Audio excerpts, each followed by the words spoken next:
소원을 말해봐. 마음속에 있는 작은 꿈을 말해봐. 머리에 있는 이상형을 그려봐. 그리고 나를 봐. 난 너의 진이야, 꿈이야, 진이야. 대통령 윤석열 탄핵 소추안은 총 투표수 300표 중 가 204표, 부 85표, 기권 3표, 무효 8표로서 가결되었음을 선포합니다.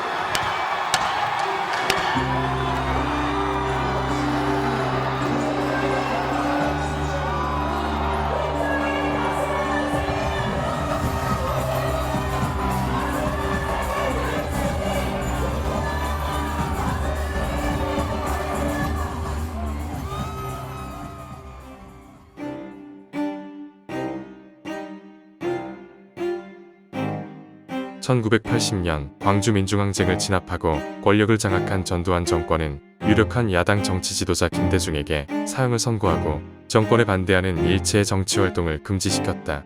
이어서 청계 피복노조, 원풍 모방을 강제 해산시키면서 종교계 이외의 공개적인 사회운동은 사라져버렸다. 82년도 추석쯤 때였을 때 활동을 정지시켰죠. 그렇게 그게 마지막이어서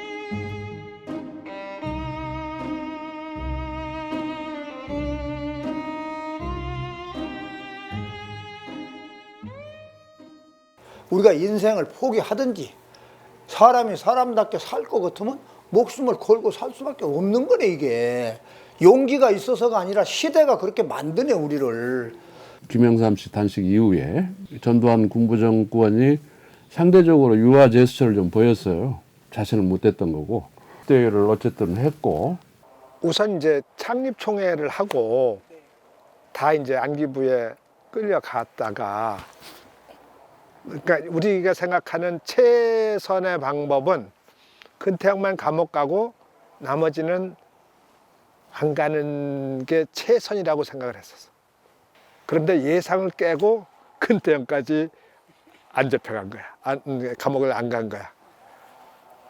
그래서 약간 어떤 승리감이 있었죠. 표 같은 사람들이 각서를 썼지만 김구대 의장은 각서 쓰지 않고 나왔고, 이게 이제 공개 운동단체가 가능하겠구나 이렇게 생각했고, 그러면 계제에 좀 한 발 더 나가보자. 그래서 뭐 종로 근처 어디 이렇게 돌아다니다가니 파고다 빌딩 층에 5층에 임대가 나와서 그걸 가서 이제 계약을 하고 출판사를 한다고 그러고서는 이제 계약을 하고서는 현판식을 하자.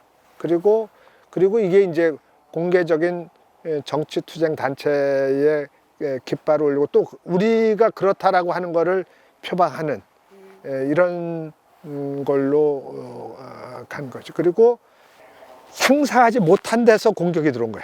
그러니까 경찰이나 뭐 이런 데서는 와서 잡아가거나 뭐 이게 사무실 냈다고 뭐라고 찝쩍거리는 게 아닌데 건물 주인이요.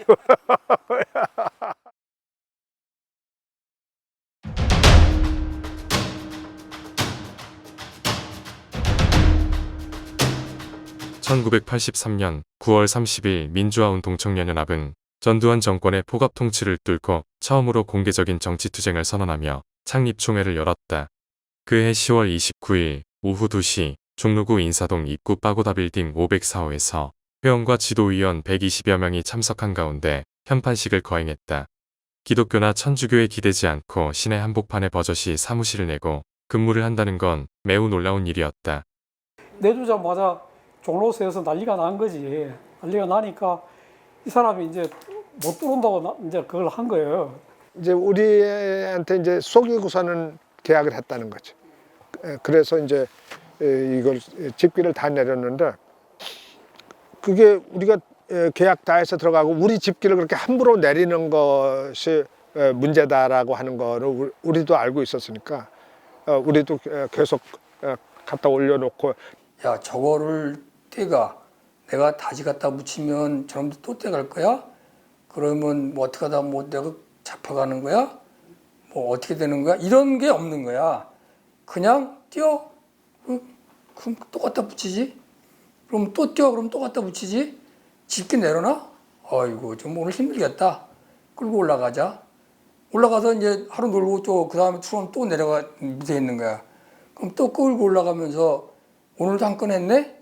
그러니까 매일매일 살아가는 게 그냥 그날 내가 할 수 있는 최선의 거 그걸 다 하면 되는 거야. 그리고 이제 처음에 만났던 거는 처음에 이제 그때 사무실이라는 게 하여튼 공개적으로 있다는 게 굉장히 신기했고 옛날에는 그 전에는 뭐 하려면은 어디 다방에서 모이고 뭐 이제 이런 식이고 또 각자 직업들을 가지고 있으니까 짬내서 이렇게 하는데 저 경찰들이 나타날 만한 곳을 피해서 이제 또 그 가서 만나고 그랬으니까 그렇지만 뭐 알 수 없죠. 그게 항상 그렇게 항상 불안하고 그렇게 경계하고 이렇게 다녔지만 그러나 가끔은 그렇게 또 잡히는 사람들도 생기고 그랬어요. 네.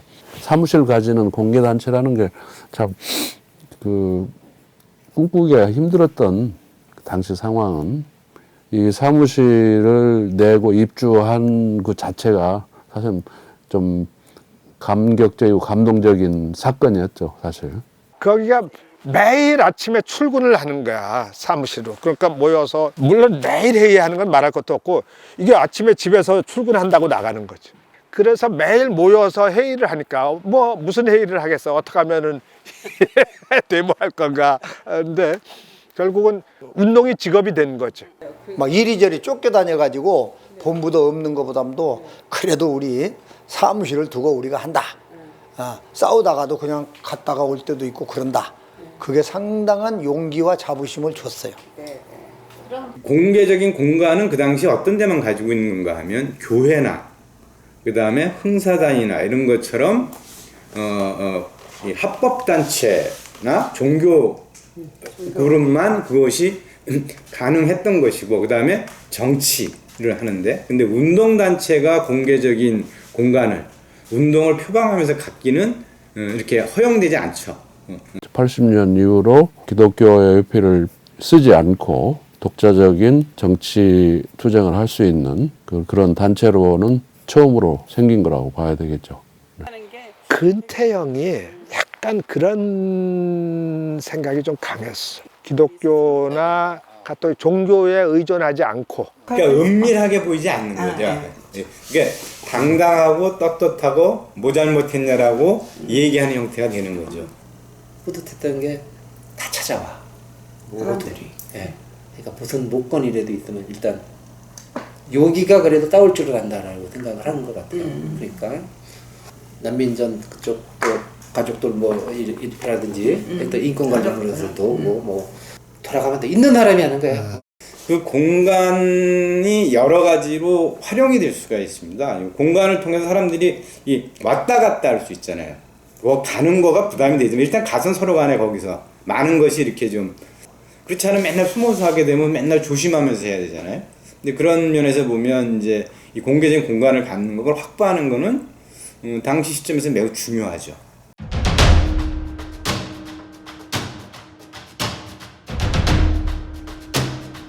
사무실을 운영하고 집행부의 월급을 주려면 돈이 필요했다. 운영비의 3분의 1 정도는 회비, 3분의 1 정도는 모금, 나머지 3분의 1은 유인물 등을 팔아서 조달했다. 민청년의 비공개 조직인 개반의 개반원들은 각자 직장에서 받는 월급의 20분의 1을 회비에 보탰다. 최초 판매를 했던 인쇄물은 1983년 말 미국의 레이건 대통령 방한 반대 시위 도중 추락사한 황정화 열사 추모 인쇄물이었다. 황정화 열사의 사망은 서울대 안의 상조에 있던 기관원들의 과잉 진압을 단적으로 보여준 사건이었다. 출근을 해서 직업적으로 활동을 하는 활동가 개념이라는 게 그때부터 자리 잡기 시작을 한 거고. 이거는 여기가 직장이고 출근을 매일 해야 되고. 그러니까 저는 민청년에서 그 전에 이제 청협운동과 달리 청협이나 재야운동과 달리 가했던 두 개의 요소가 있다는 생각을 하는데요. 하나는 상근하는 사람들의 책임을 명확하게 하고 거기에 대해서 급여를 지급했다는 겁니다. 그러다가 이제 어느 날 월급이라고 주면 집에 가서 자랑하고 매일매일 출근했어요. 처음에. 매일매일 출근하면 이제 월급도 받고? 월급은 이제 조금 좀 지나서 회비가 좀 쌓이게 되니까 직업운동가가 그거를 이제 정착을 시켜야 된다 그래서 사실은 활동비를 받고 활동을 하는 게 좀 맞는데 형편상 그거를 활동비를 생활비로 다 충당할 수는 없는 상황이라서 나름대로 내부에 원칙이 있었어요. 그러니까 제 기억으로는 활동가 본인을 일단 5만 원을 책정을 하고 거기에서 이제 가족이 있는 경우에 배우자가 또 5만 원이 되고 그다음에 이제 자식이 있으면 플러스 5만 원, 둘이면 또 플러스 5만 원. 근데 만약에 이제 배우자가 직장 활동을 해서 수입이 있다 그러면은 거기서 마이너스 5만 원 이런 형태로 해가지고 그렇게 해서 돈을 받았던 기억이 있어요.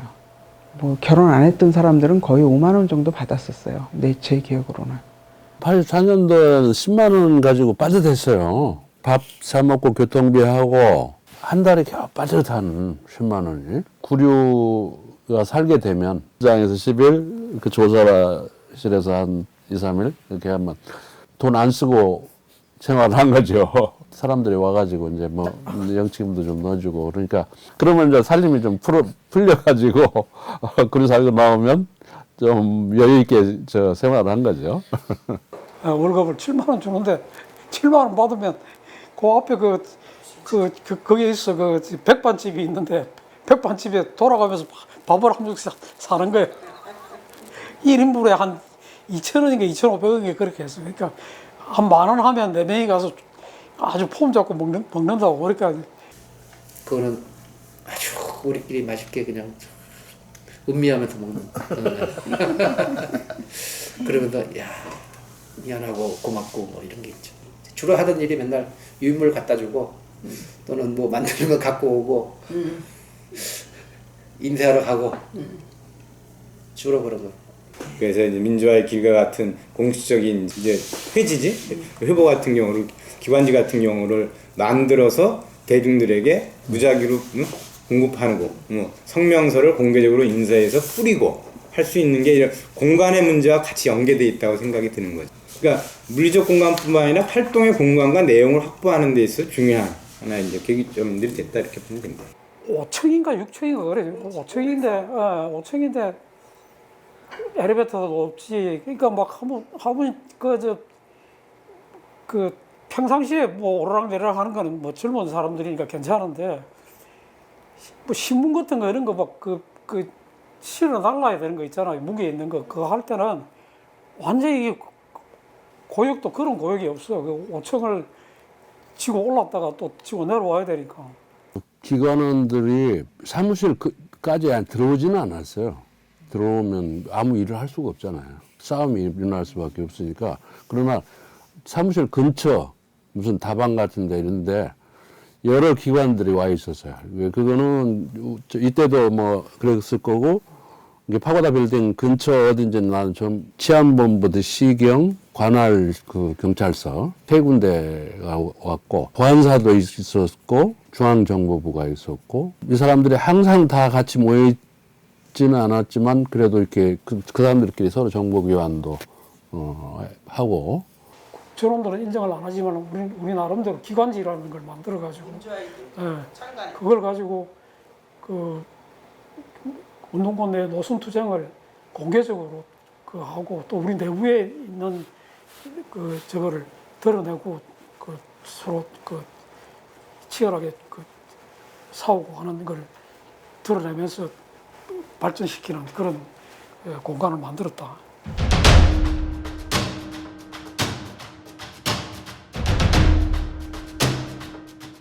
황정화 열사에 관한 유인물을 제작하고 광주민중항쟁 추도식을 진행하면서 언젠가는 전두환 정권이 민청년을 공격해오리라 생각했다.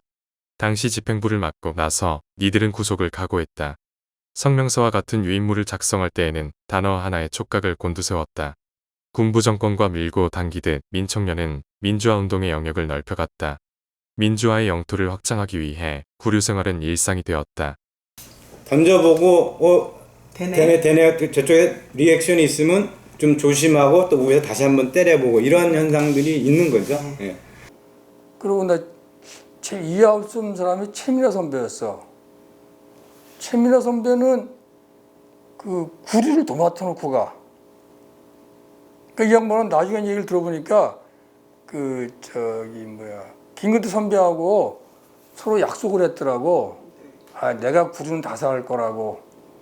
그러니까 선배는 열심히 활동만 하라고. 진짜 구리를 열심히 살아. 구류는 여러 번 살았는데 잡혀간 것까지 포함하면 한정이 없고, 하여튼 서울 그 도심지에 있는 경찰서는 다 갔던 것 같아. 제일 기억에 나는 건 용산경찰서에 가서 참 꽁보리밥은 세상에서 이런 꽁보리밥도 있구나. 진짜 나는 새카맣다, 보리도 그렇게 밥을 해놓으면 새카맣진 않는데 새카맣더만. 그냥 나한테 주어진 거, 그리고 저놈들이 어디까지 한번 들어가나 쑤셔보자.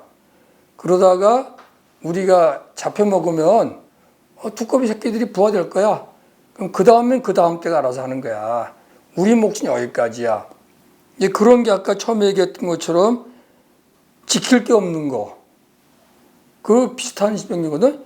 그러니까 지킬 게 없는 사람들의 그 해방감, 그리고 편안함, 느긋함 이런 게 있는 거야.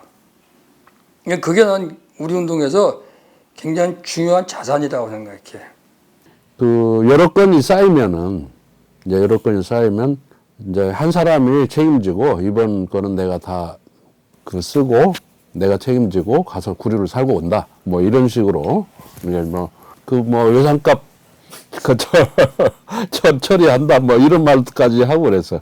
그런 일이 쌓이면 저쪽에서도 이거는 가만 놔둬서는 안 된다. 뭔가 좀 혼을 내야 된다. 이런 이제 책임지고 가서 구류 살고 나오고 그걸로 이제 끝내는 게 구류 시대에 가능한 거죠. 그렇지 않으면 이제 구속되면은 이제 그거는 큰 일이니까 구속하기 전까지 이게 구속이라는 이제 좀 이건 안 되겠다. 이건 완전 이 친구들 다 잡아넣어라. 뭐 이렇게 되지 않도록 경계선상에 이 관리를 하는 걸 할 필요가 있었던 거죠. 이게 이제 청년운동이라는 게 학생운동 출신들을 1차적 중고 집단을 하게 되니까 그것이 가지는 그 학교 캠퍼스별의 어떤 그 연고 이런 걸 통해서 하나의 단위들을 구축을 해서 그 사람들의 집단적 논의를 최대한 반영해가면서 하는 운동 시스템을 구축했다라는 것이 그러니까 조직적인 형태로 진행했다고 하는 그러니까 이 두 가지 지점이 저는 뭐 개인적으로 굉장히 중요한 경험이었고 월급을 준다는 건 굉장히 신선했었다 이렇게 생각합니다. 이 전체 운동에 이제 그 자극을 준 거죠. 자극을 줘가지고 당시에 이제 마찬가지잖아요. 전국에서 이 학생운동 출신들이 이 자리매김을 할까 고민들을 하고 여러 가지를 이제 저걸 하던 모색을 하던 그런 시기였는데 민청년이 그걸 하는 걸 보면서 이제 각 지역에 자기 지역에 맞는 행태가 뭘까를 생각을 하면서 그 지역 조직들을 만들고 또 부분은 부분대로 부문 조직들을 만들고 하면서 딱 불과 한 1년 만에 그건 한 10개의 부문 조직 또 한 10개 지역의 지역 조직이 만들어진 거예요. 그게 나중에 이제 민통연으로 다 연합이 된 그런 저거거든요. 그러니까 그런 점에서는 출발 신호탄을 올린 게 민청년이라는 걸 할 수가 있고 나중에 집행부 하도 구리살로 다니니까 개반 좀 미안할 거 아니야. 이제 개반에서도 순번 정해가지고 동투가 구리 살고 그런 게 생기는 거지. 그 개반 가서 얘기할 때 느낌이 동학 접주 비슷한 느낌이야. 응? 개반이 상당히 재미있는 조직이라고 생각해. 그러게 개반이 있어서 그 사무실이 돌아가는 거야. 이제 만약 공개 정치 사무실만 중심으로 못했을 거야. 그게 사무실 개반 두 개가 이제 구조가 맞아 들어가니까 마음 놓고 활동할 수 있었던 거지. 개반의 공이 굉장히 크다고 생각해.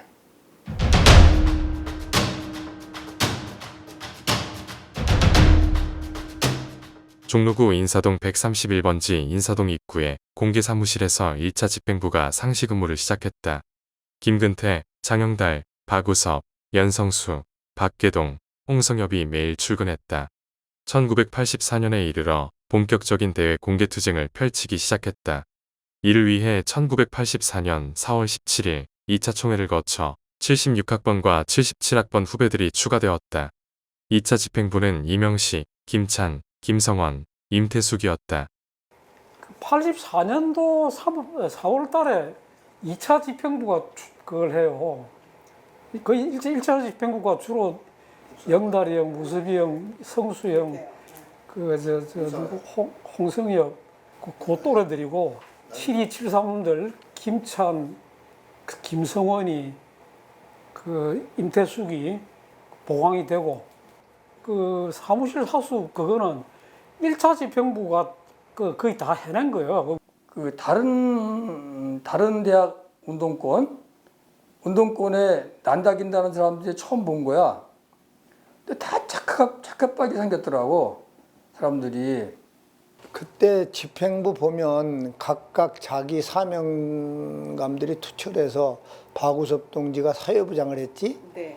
박우섭 동지는 자기 임무, 또 연성수가 뭐 홍보를 했나? 하여튼 그런 쪽에 거의 바람처럼 빠르게 작동을 하고 다녔어요. 그리고 장영달 선배. 장영달 선배는 아주 씩씩하게 생겼더라고. 이 선배는 아니 금방 나올 수 있었는데 재령사 앉아서 7년을 살았대. 뭐 저런 사람이 다 있나. 연성수하고 나하고 똑같이 연성수가 만들어준 유인물을 이 종로 2가 그 YMCA 건물 맞은편들이 높은 빌딩이 많잖아. 그래서 빌딩 위에서 이 유인물이 확 떨어지면 걔들이 그거 주스로 잡으러 막 뛰어 올라가겠다. 그 생각을 한 거야. 5층 기원이 있었어. 올라갔더니 4층이가 당구장이더라고. 당구장 문을 열고 거 가서 뿌렸는데 그랬더니 아래서만 난리가 난 거야. 응? 내려가야 될 거 아니야. 유이 내려오는데 이놈들이 막 뛰어 올라오더라고. 연성수는 안 잡히고 나만 잡혔어. 그 내려오는 데는 한 군데밖에 없는데 어떻게 안 잡혔냐. 그랬더니 근데 순간적으로 야 내가 지금 내려가면 잡히겠다 그래가지고 순간적으로 딱 돌아왔어. 돌아오고 나 같이 올라간 거야. 그 백골 딴 놈들이 올라오니까 안 잡더래. 뛰어 올라가고 난 다시 돌아갔고 내려왔어. 나는 내려오니까 잡혔고. 영리해. 박우 선배인데 몇 번 같이 일했지만 같이 일해보니까 이 양반은 버스를 안 타. 맨날 택시를 타고 다녀. 야 돈도 많다 그래서 처음에. 나중에 보니까 이 하루 움직이는 이 반경이 있지 그게 무지하게 많은 거야. 그러니까 이 양반은 택시비를 쓰는 게 훨씬 남는 양사인 거야. 그러니까 그 박우 선배처럼 발 빠른 사람은 못 봤어. 그러니까 무지무지하게 바쁘게 돌아다녀. 그리고 이제 박계동 선배는 주로 형사 담당이었기 때문에 거의 뭐 안에 거의 안 있어요. 그거 거의 바깥에 있는데 문제는 이제 형사들하고 이제 술을 자꾸 잘 먹으니까 실수할까봐, 말 실수할까봐. 그리고 주로 형사들이 오면 다 그 박계동 선배를 찾아요. 거기 그쪽하고 얘기를 하니까. 이제 박계동 선배는 뭐 경찰 안기부 만나는 거를 그 너무 쉬워해. 그러니까 왔다 그러면 나가서 내가 나갈게. 나가서 한참 또 넣어서 뜯고 들어와가지고 또 뭐라고 얘기하고 그래. 그러니까 이 친구는 박계동 선배는 그때부터 이 정치하는 거를 굉장히 잘해. 이렇게 협상하고 하는 것들을. 나 그런 사람도 처음 봤어. 그 홍성엽 선배 같은 경우에는 그 나름대로 또 그 제가 사무실에서 본 사람 중에 가장 인상적인 사람이었기 때문에 기억을 하는데, 그러니까 일일 일식의 소식주의자였어요. 또 사무실로는 또 여자들이 굉장히 많이 찾아오는 그런 상황이어서 처음엔 되게 저도 어리둥절했어요. 그래서 홍성엽 선배가 인기가 있어가지고 그 여자들이 되게 많이 따르더라고요. 그래가지고 오빠 부대예요. 그래서 너무 신기했어요. 그게 조금 남달라. 그리고 그게 똑같아요. 그러니까 형사를 대하는 태도나 일반 사람을 대하는 태도가 다 공손하고 친절하고 다 그런 사람이라서 그 특히 홍석이는 완전 도사야. 응? 그럼 맨날 웃어. 이 친구는 얼굴이. 그 말도 그렇게 별로 많지 않은데 재정 맡은 거 있지? 그거 어디서 잘 챙겨와.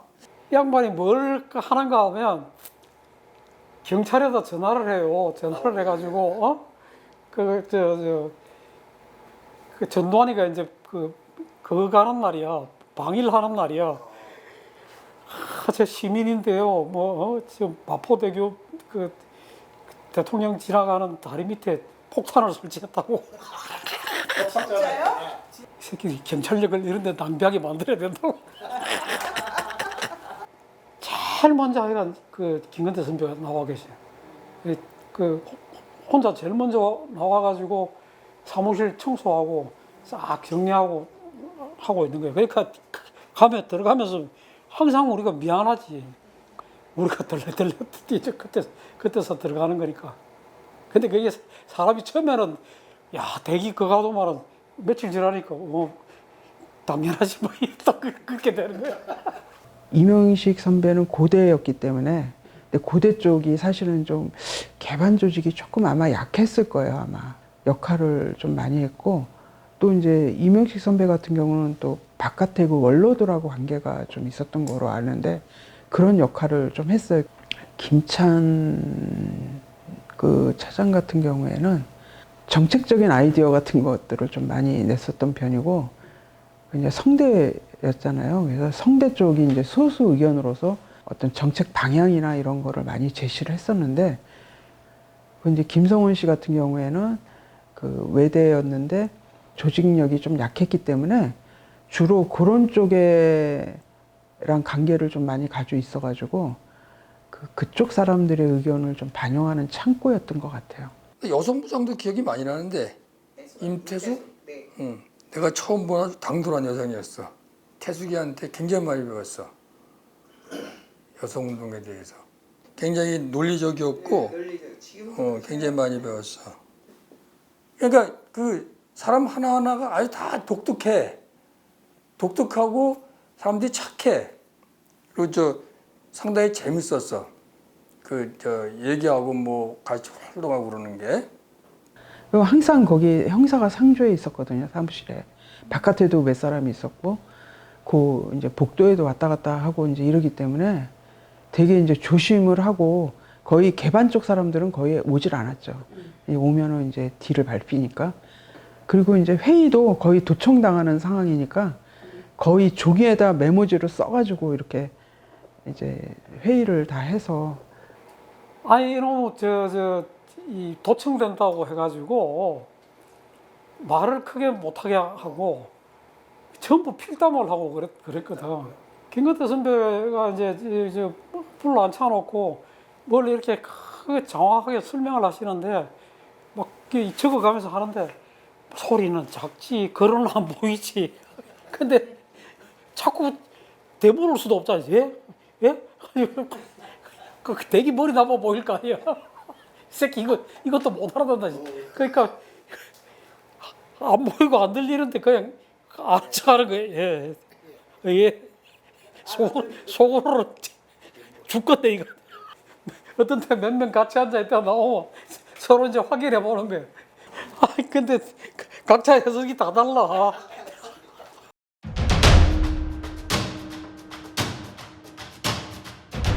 (1984년) 민주화운동 청년연합은 수요일이 4.19 묘지에서 기념식을 거행했다.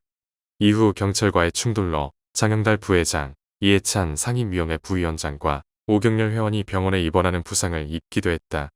민청년은 1980년 광주민중항쟁 이후 공개적으로 추모할 수 없었던 광주 망월동 묘역을 처음으로 찾아가 참배하고 서울로 돌아와 흥사단에서 추모식을 거행했다.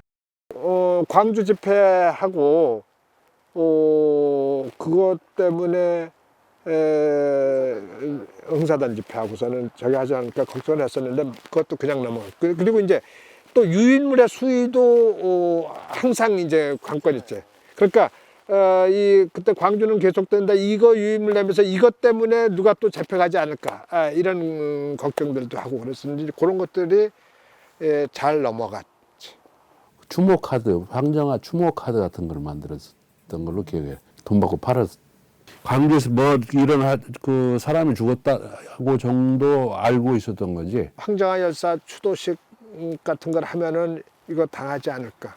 그 다음에 이제 5.18 광주 추도식을 84년도에 하는데 이거 하고 또 당하는 게 아닐까. 이게 집시법으로 뭐 잡혀 들어갈 수도 있고.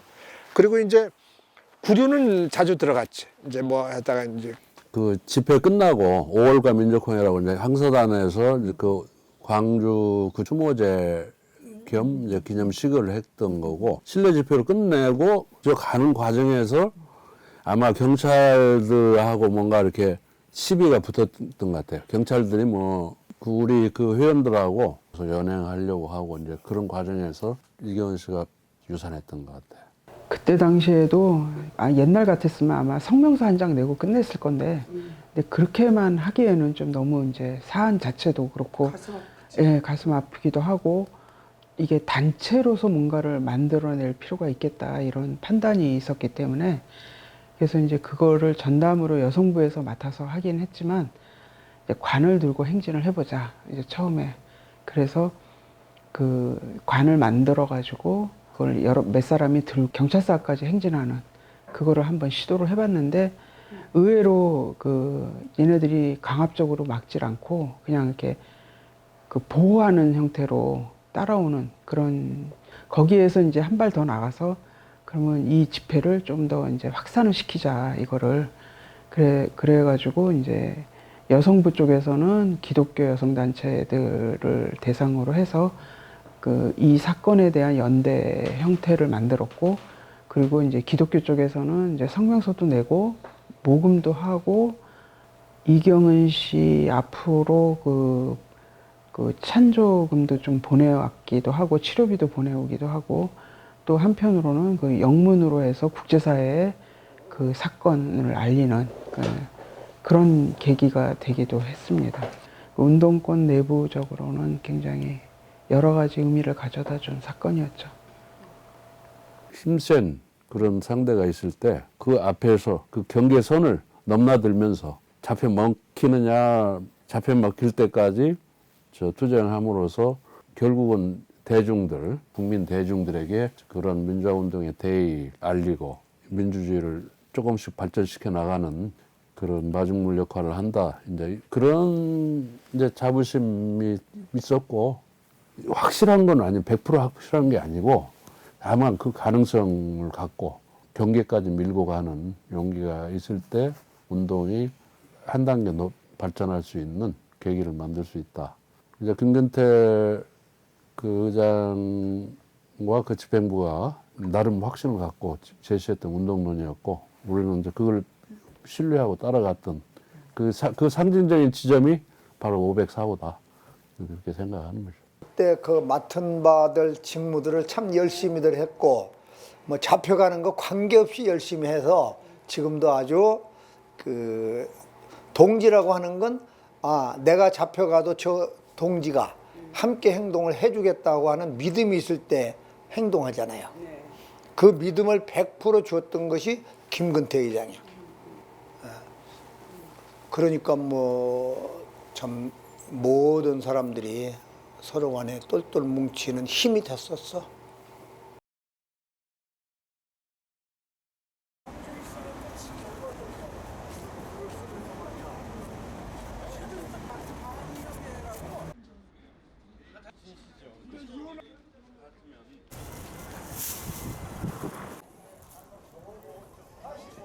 (1984년) 황정화 열사 추모 4.19 기념식 5.18 광주민중항쟁 추도식 전두환 방일 반대 투쟁 등 민청년은 공개정치 투쟁체로서 자기 모습을 성공적으로 수행했다. 1년간 민청년 활동에 첫 발을 내디딘 파고다 빌딩 504호에서의 1년은 모든 게 처음이었다. 그래서 비장했고 그만큼 뜨거웠다. 이후 서울 중구 삼각동 사무실로 이전한 민청년은 더욱 활발한 활동을 전개한다. 결국 정권의 혹독한 탄압을 받지만 그들의 용기와 희생은 꺾이지 않는다.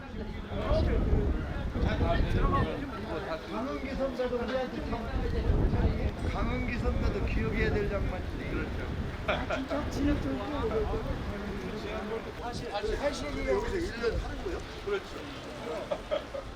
여기 짐 들고 올라가기가 무척이 힘들어요. 그렇게 너무 높아가지고. 오천에서 민청년 화이팅! 민청년은 학생운동을 청년 세대로 넓힌 첫걸음이었습니다. 인사동 입구 파고다 빌딩 504호를 확보하기 위해서 얼마나 많은 투쟁을 벌였던가. 선배들, 동료들, 후배들과 함께 세상을 배우고 익히면서 청춘을 바쳤던 추억과 기억이 묻혀있는 장소입니다. 평생에 함께 할 수 있고 믿는, 따르고 기댈 수 있는 사람 동지들을 만난 곳입니다. 선후배들이 동지적 신뢰감과 존경심을 갖고 고민하고 토론하는 청년운동 공동체였습니다. 우리의 민주화의 성지가 사라진다는 그런 아쉬움에 직면해 있습니다. 건물도 늙고 사람도 늙었네. 이제 건물도 헐린다고 하니 우리도 가고 다음 세대들이 살아가는 자유와 평등이 넘치는 새로운 세상이 열리길 바라네.